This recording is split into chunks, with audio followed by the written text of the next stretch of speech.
Hop, commençons ça.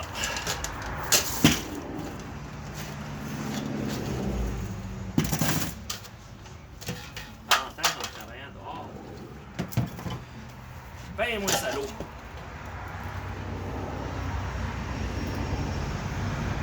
Désolé pour le trafic en arrière. Un choix, j'ai peut-être sur le coup passant. On va faire avec. Vous voyez, j'ai bien des... j'ai souvent des broches comme ça. Quand j'ai des petites branches secs, souvent, pas souvent, la plupart du temps, quand je forme mes arbres, je coupe jamais mes branches au complet. Je prends mes broches à terre. Je laisse toujours des bouts, des petits moignons. Quand c'est des arbres en formation, mon but, c'est pas faire une exposition tout de suite avec. Fait quand même, s'il y a des petits bouts, moi, ça me dérange pas. Souvent, j'utilise des jeans, des choses comme ça. Justement, je peux m'accrocher dedans. C'est des super bons ancrages. Tu te pognes dessus, clac, tu peux faire un haubanage. C'est beaucoup moins drastique, beaucoup moins demandant à l'arbre. Donc, tu as moins de chances de marquer ton écorce. Donc, on commence par décrocher ça, enlever ces ligatures-là. Et aller doucement parce que mon arbre a déjà commencé à pousser. Je ne veux pas scraper mes bourgeons.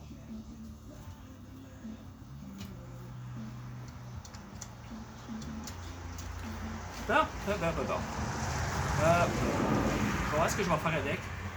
J'ai des pots encore, vous avez vu dans mes posts que j'ai fait fin de semaine, je ne me trompe pas. Donc il me reste des beaux pots, mais j'aime bien celui-là. Je trouve qu'il va bien avec. Donc, on va voir qu'il s'en a le système racinaire. Je vais probablement le planter dans le même pot. Je veux qu'il pousse. Je veux qu'il prenne la vigueur. L'année passée, il pousse un peu, mais encore là, j'ai cette branche-là que je veux laisser aller. L'année passée, elle a poussé passablement. Là, elle va probablement se rendre jusqu'ici à la fin de l'été. Donc, je veux que ça pousse pour que justement que ça fusionne comme il le faut en bas. Donc, on va commencer par ça. Il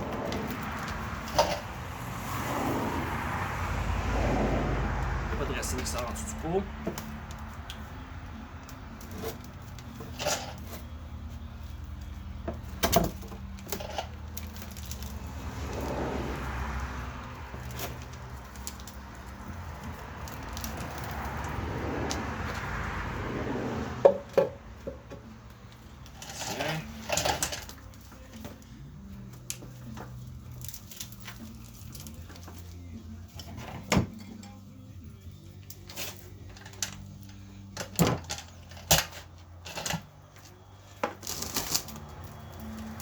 Ouais, ben c'est vraiment agréable de travailler à l'extérieur. Vraiment, vraiment agréable. Peut-être pas mal plus facile à nettoyer.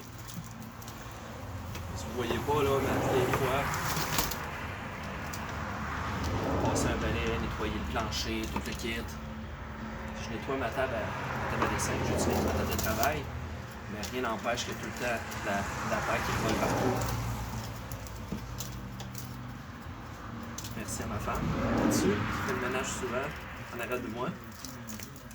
Merci, Jules. Je disais que tu faisais le ménage en arrière de moi dans le câble. Toujours.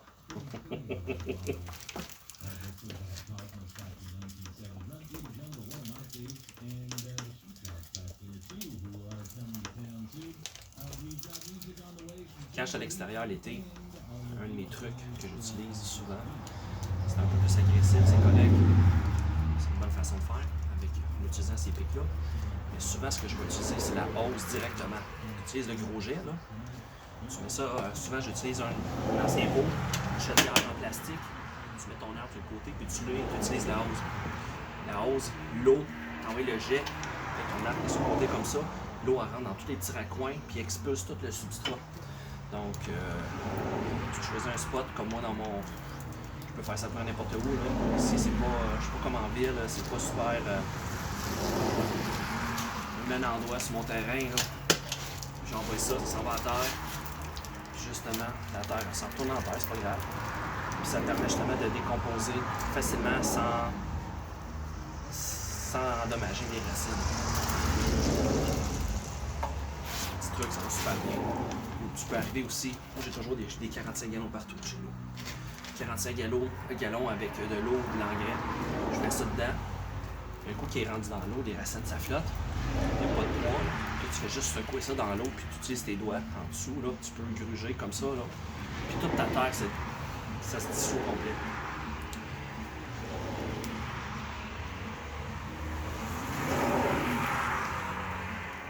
Juste comme ça, je parlais avec un ami sur Internet. Quand tu ne rends pas, tu sais, les conifères, c'est important, les mycorhizes. Les mycorhizes dans le sol. Comme quand tu fais un yamadori, tu vas chercher un arbre en nature, c'est toujours bon. Si vous faites ça, des fois, on se demande, des fois, c'est un peu sous un déchet. Tu ramènes un peu de terre alentour de la base où tu as ramassé ton arbre.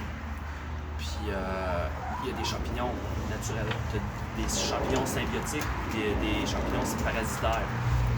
Justement, ça, alentour des arbres, c'est des champignons. On le voit souvent alentour des mosses. Quand tu lèves un arbre, en dessous de la mousse, tu as comme un genre de petit filet les gens pensent que c'est la moisissure, quelque chose comme ça, mais c'est des champignons qui sont super bons. C'est des champignons symbiotiques. Ces champignons-là, ils s'accrochent aux racines, des radicelles. Dans le bout de vos racines, comme là, on le voit pas, mais ça arrive des fois que tu peux le voir. Dans le bout des petites racines ici, tu vas avoir des mini radicelles qui poussent au travers. Ça fait comme quasiment comme quasiment comme une moisissure. Ça pousse. Mais une moisissure, en fait, c'est un champignon. Fait que oui, en fait, il y a un certain lien. Mais ça, ce qui arrive, c'est que ça passe. Le champignon n'est pas capable de faire de photosynthèse. Donc, l'arbre fait la photosynthèse, apporte les sucres aux champignons, qui ramènent justement les oligo-éléments qui sont justement absorbés par le champignon. Les racines sont 10 fois plus petites que les racines de l'arbre. Ce qui fait qu'ils sont capables d'aller digérer ces oligo-éléments-là de meilleure manière que l'arbre. Donc, si vous mettez de l'engrais en plus, exemple, il ne faut jamais mettre trop d'engrais d'ailleurs, c'est mieux d'en mettre moins que passer, mais quand tu mets de l'engrais, tes mycorhizes vont permettre d'aller chercher une absorption supplémentaire de, si je me rappelle bien, 30 à 50% supplémentaire. Fait que, comme on dit, c'est bien mieux d'en avoir. Puis, ce que tu vas investir en engrais, tu vas réussir à aller le rechercher avec ça. Ça coûte pas cher, c'est rien. C'est peut-être 15-20$ un pot qui va te durer 2-3 ans. Ça dure pas indéfiniment, c'est une matière vivante. Tu le gardes au frais. Fait que c'est ça. Mais si vous ramassez de la terre à la base de votre arbre, tant que vous ne changez pas la terre complète, comme là, c'est pour ça que j'ai beaucoup de terre. Moi, je les laisse pousser au début, puis après ça, je les transfère. Mais sinon, la mycorhize, ça va rester dedans tant aussi longtemps que ton arbre, puis que l'environnement va pousser. Ou que tu mets des choses comme des champignons, un antifongique, ça va le faire tuer. Ça tue les mauvais, mais ça tue les bons aussi.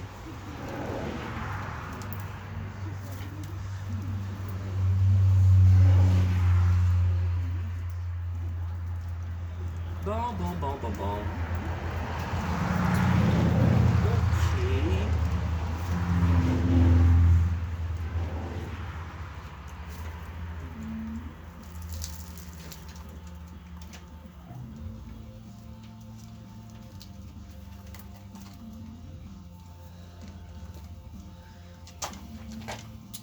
On voit ici, là, c'est faux type de ce côté-là.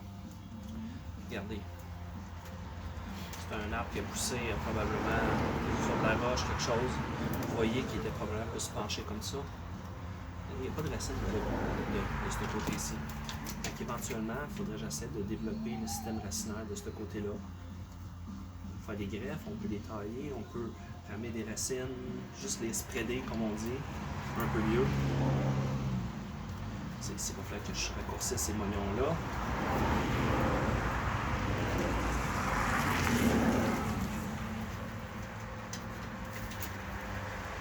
Je vais essayer d'enlever la terre ici au niveau.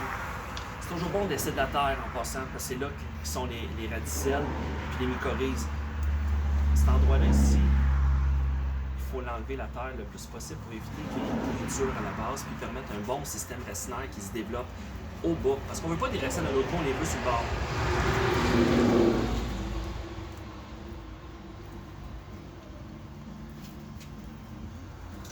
Tiens.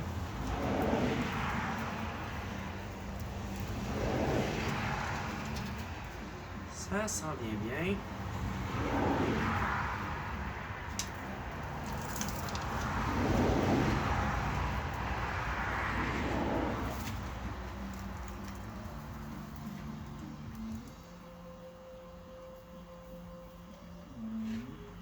OK.